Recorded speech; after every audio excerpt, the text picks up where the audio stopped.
Qual eram as principais cagadas que o ser humano fez com a química até entender que tinha que fazer esse código verde aí? Todas, né?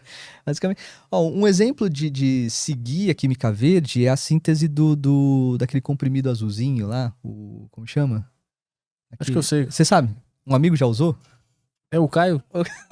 Viagra? Isso, esse mesmo. Sildenafil. O sildenafil, eles têm um exemplo bacana da síntese, né? A primeira síntese que eles fizeram, eles vão fazendo do jeito que dá pra fazer, né? Ó, junta aqui, junta ali, vamos fazer esse produto aí. Toma e vê do que dá. Na verdade, esse sildenafil, ele foi utilizado para hipertensão, né? Ou problemas cardíacos. E a história é bacana por conta disso. Os caras começaram a fazer o grupo de análise lá, começaram a dar para as pessoas. Problema cardíaco já se entende com alguém que tem uma idade um pouco mais avançada. E aí, eles foram começar a retirar os comprimidos que não eram mais utilizados, né? Então, sei lá, te dei 100, você usou 50. Aí a galera não queria devolver. Falou, não vou devolver. Falei, por que você não quer devolver? Não, minha senhora gostou muito desse comprimido. Eles viram que um dos efeitos colaterais era, né, problema de impotência, ele resolvia ali. E aí, então, tirou da questão dos problemas cardíacos e virou um medicamento para impotência sexual. Foi Né? na cagada total. Grande parte das coisas da química, ou enfim, da ciência de modo geral, são grandes cagadas, assim, né? Os caras descobrem no meio do caminho. Falam assim, meu, não tava pensando nisso, mas apareceu. E aí eles meio que descobrem uma coisa que não era tão... As panelas de Teflon, tem um exemplo assim, era um gás que, meu, o cara tinha um cilindro cheio de gás, de repente ele fala, meu, não tem mais gás aqui. O que aconteceu? Deu uma reação química, ele abriu o cilindro, viu um depósito em cima desse cilindro e viu que a coisa era antiaderente. Que beleza, vou botar numa panela esse negócio. Mas já viu aquele filme que mostra sobre essa indústria das panelas? Que eles poluíram um rio e a cidade toda começou a ter problema, e o pessoal começou a morrer. Puta, o nome é um filme... Puta, eu vi há alguns meses esse filme. Mostra toda essa indústria dessa panela. Caraca. E como tem uma substância ali que os bebês da cidade começaram a nascer com os problemas e tal. Ah, tem mal de Minamata no Japão, que era eu não lembro qual que era o composto que era jogado no corpo d'água. Tem o Erin Brockovich lá, que também é uma contaminação de corpo d'água por mercúrio. Tem vários filmes que demonstram um pouco. Tem um documentário brasileiro, acho que tá na Netflix, que fala sobre a produção de jeans. Tem uma cidade, acho que no interior da Bahia, que faz o tingimento de jeans e tudo mais. E as tinturas, né? Tintura, de modo geral, é muito poluente, né? Pro corpo d'água. Você tem que usar volumes muito grandes de água, né? Então, você acaba poluindo a cidade inteira, né? Você mata a cidade inteira. Então, tem essas condições, tem essas coisas.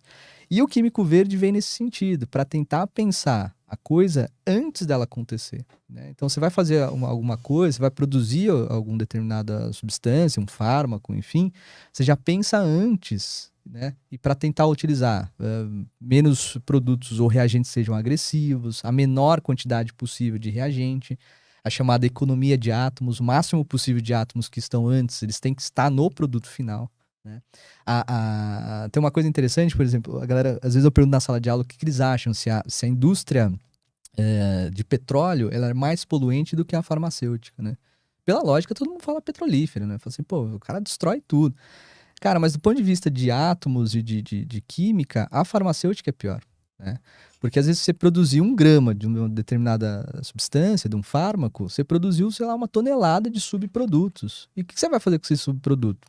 Não sabe. Às vezes você não pode fazer nada. Você vai ter que descartar aquilo lá. Ele não pode ser utilizado para nada mais, né?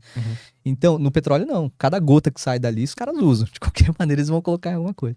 Então, a indústria farmacêutica é até uma indústria mais suja do ponto de vista de economia de átomos do que é uma de petróleo, né? Então, a ideia do químico verde é pensar nisso. É pensar antes, né, uma rota sintética de produção de uma determinada coisa que seja melhor para o meio ambiente, né? Menor consumo de reagentes ou matéria-prima, né? Se for usar que, então, todos os átomos que estejam antes estejam depois no produto final. O entendimento ou o domínio da química é uma coisa recente ainda? A humanidade, ela tá ainda engatinhando para entender como é que faz para mexer com isso? Acho que nesse sentido a gente pode falar que é uma ciência um pouco mais recente do que a física, por exemplo. É uma coisa um pouco mais recente, sim, nesse sentido. É porque ele começa com a alquimia, né? A tentativa de o cara produzir ouro através a pedra filosofal, né? Aham. Então, produzir ouro através de chumbo. Então, a coisa começou meio experimental. Sempre foi uma ciência muito experimental. Mas agora, do ponto de vista sistemático, é uma ciência mais recente, sim, cara. Não é uma coisa muito... Mas se faz tudo, né? Como é que foi que a humanidade descobriu a química e ela entendeu todos esses elementos? Como é que... É observação de fenômeno, né? Então, você vai observando os fenômenos que vão acontecendo na natureza, e aí, no entendimento desses fenômenos, você começa a sistematizar. Você fala, então, tem uma história bacana que às vezes a gente conta, como que o cara descobriu o sabão, né? Como é que faz sabão?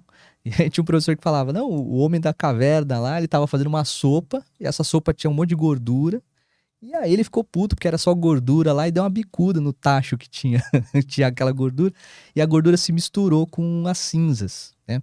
Cinza de madeira tem uma alta concentração de óxidos de potássio. E o potássio, o óxido de potássio é uma substância básica, assim como a soda cáustica, que é utilizada para fazer sabão hoje. Óleo e gordura faz sabão, né?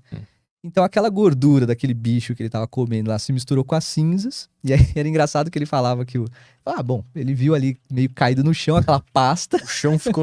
meio uma pasta ali. Ele foi comer, né? Na hora que ele come, ele sente aquele gosto ruim de sabão na boca. E aí ele começa a tentar limpa a cara. Na hora que ele tira tudo, o outro olha e fala assim, caraca, sua cara tá limpinha. Tá lindo, meu. Caralho. Tá branquinho. Que David Beckham surgiu. Caralho, isso é maravilhoso. Será que é por isso que todo mundo um dia teve uma vontade de morder o sabonete? Todo mundo, não vem dizer que não. Todo mundo um dia olhou pro sabonete e pensou, que vontade de morder. Já teve isso aí, Caio? Já. Será que é por causa disso? A gente tem a enogênia desse cara, desse primeiro cara que pode foi ser. comer o sabão. Mas morda o sabão. Às vezes eu falo pros alunos, você pega o sabão de glicerina, né? Porque esse radical glico é de coisas doces, né? Então, às vezes eu falo, olha, glicerina não é à toa, ele tem um sabor adocicado. Eu falo, então, mas pega um sabonete novinho, né? Não pega aquele que parece um ouriço do mar que tá lá. É usado no vestiário, o ouriço do mar. Aquela coisa. E aí, porque tem esse sabor doce. Então, é experimento e entendimento da coisa que tá acontecendo na sua frente ali, né? Você fala, pô,